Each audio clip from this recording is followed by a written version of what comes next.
En los mercados financieros, las oportunidades reales no aparecen en titulares, se esconden en la forma en que el dinero se mueve. En las últimas semanas pasó algo importante, que mucha gente vio, pero muy pocos entendieron.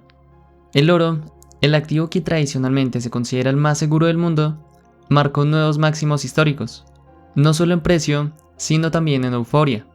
Hay una métrica llamada RSI o RSI que mide la fuerza de un movimiento.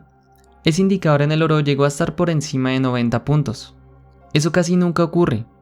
Históricamente, cuando el oro toca niveles tan extremos de sobrecompra, significa dos cosas. Primero, que los grandes jugadores ya están tomando ganancias. Y segundo, que ese capital está a punto de buscar un nuevo destino. Esto no quiere decir que el oro no pueda subir un poco más, pero eventualmente comenzará a corregir de manera importante. Y es supremamente vital entender esa parte porque cada vez que el oro llega a ese punto de saturación y empieza a enfriarse, el siguiente activo que reacciona con fuerza suele ser Bitcoin. No es teoría, ya pasó. En 2017 pasó. El oro hizo techo, se estabilizó y a los pocos meses Bitcoin entró en su tramo parabólico. En 2021 volvió a pasar. El oro frenó su avance, se tomó ganancias y nuevamente Bitcoin absorbió parte de esa liquidez. Y ahora tenemos el mismo patrón formándose otra vez.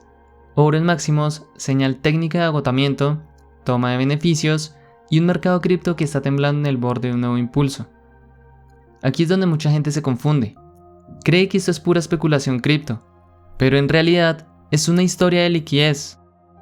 Cuando alguien vende oro en máximos, no lo hace para irse a efectivo y quedarse quieto. Si uno ya estaba en el activo más seguro, salir de ahí significa aceptar más riesgo a cambio de más rendimiento. Ese capital rota. A veces va a renta variable, a veces a tecnología. Muy frecuentemente va a la plata y una parte creciente con los años está empezando a ir a Bitcoin. Y esa rotación no es inmediata, es lenta al principio. Históricamente, Bitcoin no despega en el mismo punto en el que el oro frena. Lo hace después. Hay un rezago promedio cercano a los 3 meses, entre 85 y 100 días, entre el momento en el que el oro deja de escalar agresivamente y el momento en que Bitcoin comienza su avance más fuerte. Es decir, primero se calma el oro, luego despierta Bitcoin. Ese retraso es lo que muchos pasan por alto. Todo el mundo mira el precio de hoy, pero el dinero grande no se mueve en un día, se reposiciona en oleadas. Primero, el oro sube a niveles extremos. Segundo, los grandes toman ganancias. Tercero, ese dinero busca riesgo moderado. Cuarto, semanas después, una parte de esa liquidez empieza a entrar en Bitcoin. 5 meses más tarde, con los precios ya en movimiento, llega el público minorista. Esa es la historia que el mercado está empezando a escribir otra vez. Y entenderla antes de que aparezcan los titulares es lo que diferencia a quien reacciona tarde de quien ya está leyendo el flujo. Porque la pregunta importante hoy no es ¿cayó Bitcoin un poco? La pregunta importante es ¿en qué punto de este ciclo global de rotación de capital estamos entrando ahora? Para entender lo que viene, hay que entender primero cómo se mueve el dinero cuando el mundo está incómodo.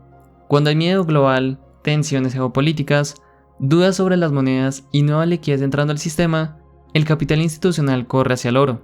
Es la primera línea de defensa. Es la manera clásica de decir prefiero seguridad antes que crecimiento ahora mismo. Históricamente, el capital institucional escoge tanto al oro como a los bonos de los Estados Unidos.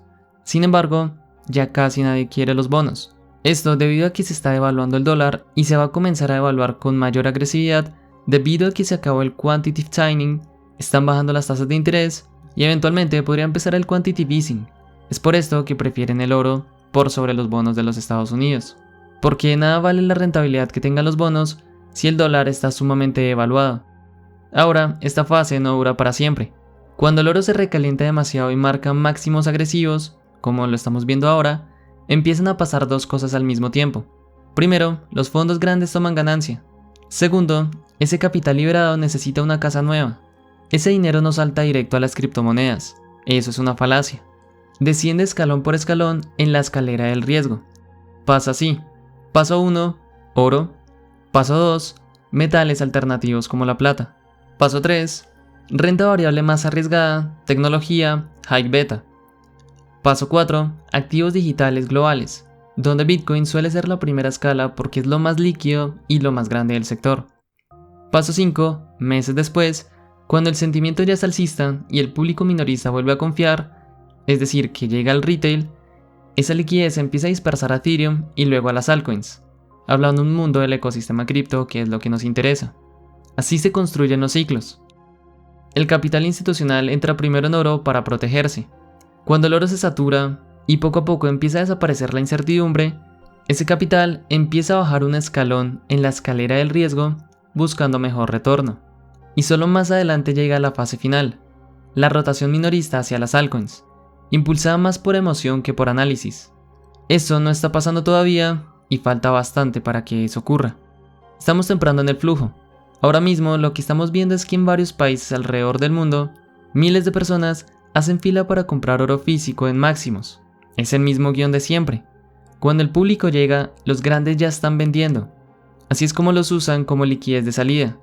Esto no es algo solo de cripto, sino que, como estamos viendo, ocurre en todos los activos. Este punto es clave para entender por qué Bitcoin a veces parece resistir mejor que el resto del mercado cuando hay correcciones fuertes o liquidaciones repentinas. Porque en estas primeras fases, la mayor parte de la liquidez inteligente se acumula primero en Bitcoin, no en todo el ecosistema. Ahora hablemos del miedo, porque el miedo es real. Después de cada caída fuerte en el precio, aparece la misma pregunta. ¿Y si esto es como 2022 otra vez? ¿Y si hay fondos quebrando, exchanges con agujeros, plataformas de préstamo al borde del colapso? Ese trauma quedó marcado. En 2022, cada bajada destapaba otra bomba escondida. Luna cayó. Después cayeron plataformas de lending. Después FTX. Y cada anuncio empeoró la caída anterior. ¿Por qué? Porque el contexto global en ese momento era restrictivo. La liquidez mundial se estaba retirando. La Reserva Federal estaba endureciendo todo. No había red. No había liquidez. Hoy el escenario no es el mismo que en 2022. Más bien se parece a 2020.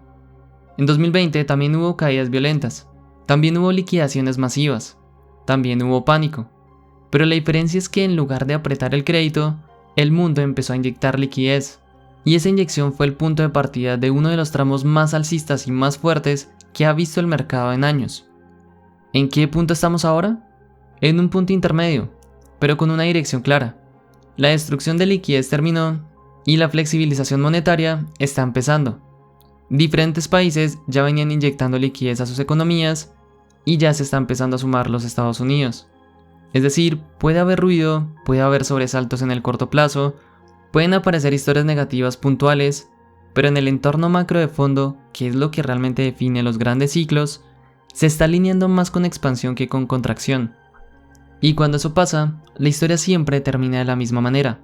El dinero empieza a moverse. Hay una idea que suena técnica, pero es bastante simple. Cuando la Reserva Federal deja de apretar, el mercado empieza a respirar. Durante casi 2 años, los bancos centrales trataron de frenar la inflación, drenando liquidez del sistema, vendiendo activos, dejando vencer bonos sin renovarlos, haciendo más caro el crédito. Ese proceso se conoce como ajuste cuantitativo o quantitative tightening. Eso está frenando. Detener el drenaje de liquidez no equivale a imprimir dinero, pero para los mercados se siente exactamente igual. Es una señal de alivio. Significa que la presión deja de aumentar. Significa que el crédito puede volver a fluir. Significa que pedir dinero prestado empieza a ser otra vez menos costoso. Cuando eso pasa, el dinero hace exactamente lo que siempre hace. Se mueve hacia donde crea que va a obtener el mejor retorno ajustado al riesgo. Primero se detiene el drenaje de liquidez. Segundo, bajan tensiones en las tasas. Tercero, el crédito vuelve a circular. Cuarto, los activos empiezan a inflarse otra vez. Quinto, el dólar deja de ser refugio y vuelve a ser combustible del riesgo. Esa transición tiene 2 efectos visibles. El primero, los activos financieros empiezan a subir al mismo tiempo. Bolsas, materias primas, criptomonedas, como si todo se hubiera arreglado solo.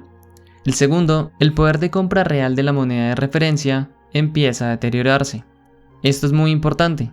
Cuando usted ve que todo está subiendo al mismo tiempo, es fácil pensar que estamos entrando en prosperidad, pero muchas veces no es prosperidad, es liquidez.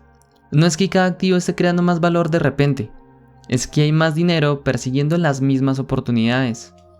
Bitcoin suele reaccionar muy rápido a esa fase porque es extremadamente líquido, global y sensible a cambios de apetito por el riesgo.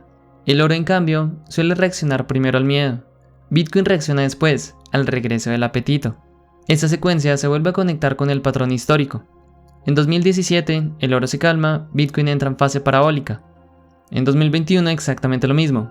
El oro se calma, Bitcoin entra en fase parabólica. Hoy, el oro vuelve a mostrar señales de agotamiento técnico, y la Reserva Federal está dejando de apretar. Aquí aparece la pregunta que separa al espectador curioso del inversor serio. Esto que estamos viendo ahora, esta corrección breve del oro, esta pausa en el ajuste monetario, este flujo inicial hacia Bitcoin, ¿es el comienzo de una repetición de ciclo? No hay respuesta garantizada, no puede haberla, pero sí hay precedentes, y los precedentes importan, porque si el patrón vuelve a repetirse, el mercado no está entrando en un colapso, está entrando en la primera fase de redistribución de capital. El oro cumple un papel histórico de preservación. Bitcoin cumple un papel emergente como activo global que no depende de deuda soberana. La renta variable tecnológica ofrece crecimiento percibido. Incluso la plata empieza a captar flujo cuando el oro se satura.